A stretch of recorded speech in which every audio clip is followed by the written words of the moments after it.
اچھا ایک بس میں اور بات کرنا چاہوں گا just to wind up things کہ کسی نے پتہ لگانا ہو میرے پہ جادو ہے کہ نہیں ہے تو اس کے سمٹمز کیا ہیں؟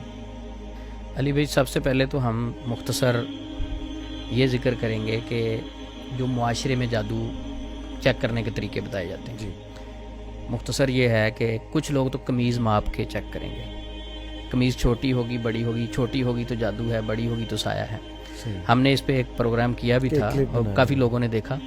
کچھ لوگوں نے اس پہ اپنے نظریات بھی پیش کیے. انہوں نے کہا دیکھیں علی بھائی نے تو ہاتھ میں قمیض پکڑی ہوئی تھی، زمین پہ رکھ کے ماپنا تھا. چلیں چھوڑیں اس بات کو بھی.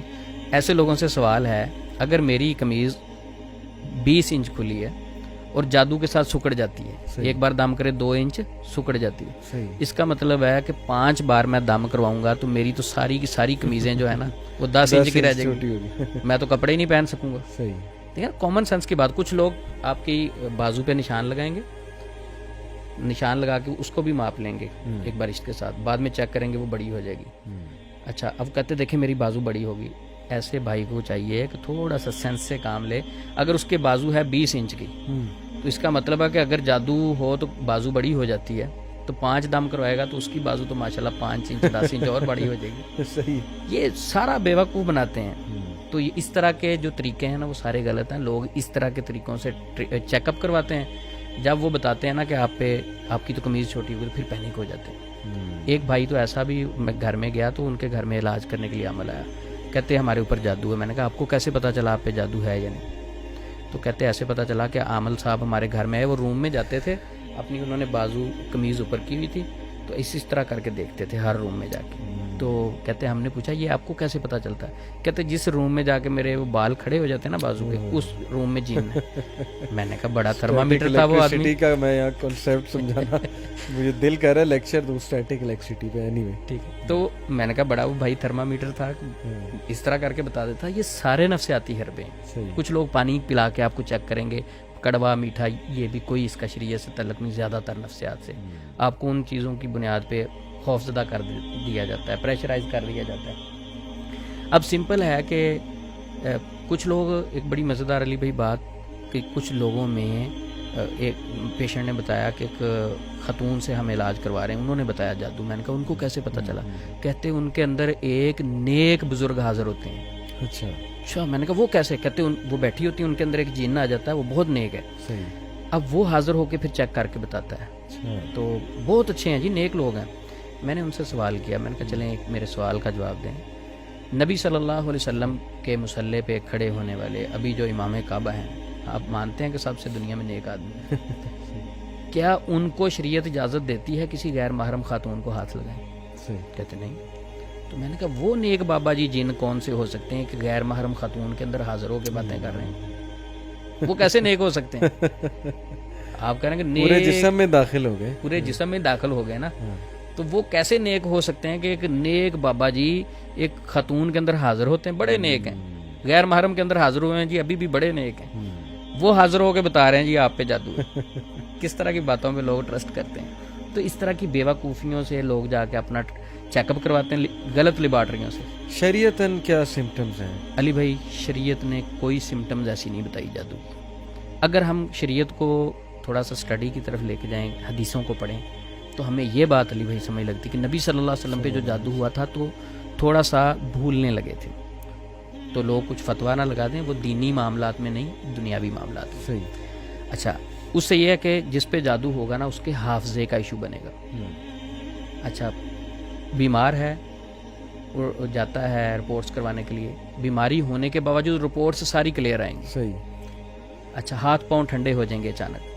شام کے وقت اسے گھبراہٹ اور بے چینی ہوگی شام کے وقت اکثر، اور بال اس کے ایکسٹرا گرنے شروع ہو جائیں گے. اچھا سوری ایڈ کر دوں، یہ سارے سمٹمز اکٹھے ہونے چاہیے، یہ نہیں کہ ایک آدھا ہے. جیسے گھبراہٹ انگزائٹی کی وجہ سے بھی ہو سکتی ہے. جی بالکل. تو یہ اکٹھے سارے بالکل صحیح. اچھا، اس کے علاوہ علی بھائی آپ کو مایوسی ہوگی، پریشانی، ہر چیز آپ کے پاس اللہ کی نعمت موجود ہے، اس کے باوجود آپ مایوس ہوں گے، زندگی بے مزہ ہو جائے گی، آپ کو کوئی چیز اچھی نہیں لگے گی. اور جادو کا سب سے پہلے جو اٹیک ہوتا ہے آپ کے اسٹمک پہ ہوتا ہے. آپ کا اسٹمک کام کرنا چھوڑ دیتا ہے. جیسے اسٹمک کام کرنا چھوڑتا ہے، کھانا ہضم نہیں ہوتا تو آپ اس کے بعد کیا ہوتا ہے انگزائٹی ہونا شروع ہو جاتی ہے, ویکنس ہوتی ہے. اچھا اس ٹینشن کے ساتھ کیا ہوتا ہے, آپ کی نیند اڑ جاتی ہے, اعصابی سسٹم ڈسٹرب ہوتا ہے. جب آپ کا اعصابی سسٹم ڈسٹرب ہوگا, یہ ساری سمٹم جو ہے کوئی شریعت نے نہیں بتائی, یہ ہم نے اپنے تجربات سے اخذ کی. لیکن آخر پہ اس کے میں یہ کہوں گا, یہ جتنی میں نے سمٹمز بتائی ہیں اسلام میں نہیں ہیں, یہ میرے تجربے میں ایک ماہر معالج ہی بتا سکتا ہے. یہ نہیں کہ کوئی سمٹم سن کے گئے, نہیں میرے اوپر تو ہے نا, عثمان بھائی نے کہا یہ سمٹمز ہیں, میرے اوپر تو جادو ہے, نہیں, وہ بھی ایک معالج ہی آپ کو کنفرم کر سکتا ہے, کر کے ہی بتائے گا کہ کنفرم ہے کہ یہ انگزائٹی ہے, ڈپریشن ہے, سٹریس کی وجہ سے ہے, یا جادو نظر بد کی وجہ سے. خود ہی نہیں گھر میں بیٹھ کے سوچے. بالکل ٹھیک. تو باقی یہ جو لوگ ٹریٹمنٹ کے لیے جاتے ہیں, کوئی ایسا دنیا میں پیمانہ ابھی تک ایجاد نہیں ہوا جس سے کنفرم پتہ چل جائے آپ پہ جادو ہے. تو اس لیے پینک ہونے کی ضرورت نہیں, خوف زدہ ہونے کی ضرورت نہیں. یہ چند سمٹمز ہیں. اصل چیز ہے صبح شام کے اذکار, مسنون دعائیں, اللہ سے تعلق جتنا مضبوط ہوگا, توکل جتنا اسٹرانگ ہوگا, جن انشاءاللہ اتنا ہی دور بھاگے گا. یہ بس خلاصہ کرتے ہوئے یہی سوال میں پوچھنا چاہ رہا تھا کہ کوئی آسان ترین اذکار روزمرہ کے وہ کیا ہیں جو اتنا اسٹرانگ ہو, ایک عام آدمی نظر بد سے بھی اور یہ ان افیکٹ سے بھی بچ جائے, آسان عمل. علی بھائی صبح شام کے اذکار ان کے متعلق تو تقریباً لوگ جانتے ہی ہیں. بے شک. ایاک نستعین کے نام سے بھی آپ کو پلے اسٹور سے مل جاتی ہیں. صبح شام کے اذکار, کوئی بھی آپ اذکار والی بک خریدیں گے اس میں صبح شام کے اذکار, وہ مختصر وظائف ہوتے ہیں. وہ کرنے کے ساتھ ساتھ ایک بڑا بہترین عمل ہے جو نبی صلی اللہ علیہ وسلم ہمیشہ کیا کرتے تھے. اما عائشہ صدیقہ رضی اللہ تعالیٰ عنہا فرماتی ہیں, بخاری شریف کی حدیث ہے کہ نبی صلی اللہ علیہ وسلم جب بھی رات کو بستر پہ لیٹتے, سونے سے پہلے آخری 3 کل 3 مرتبہ پڑھتے.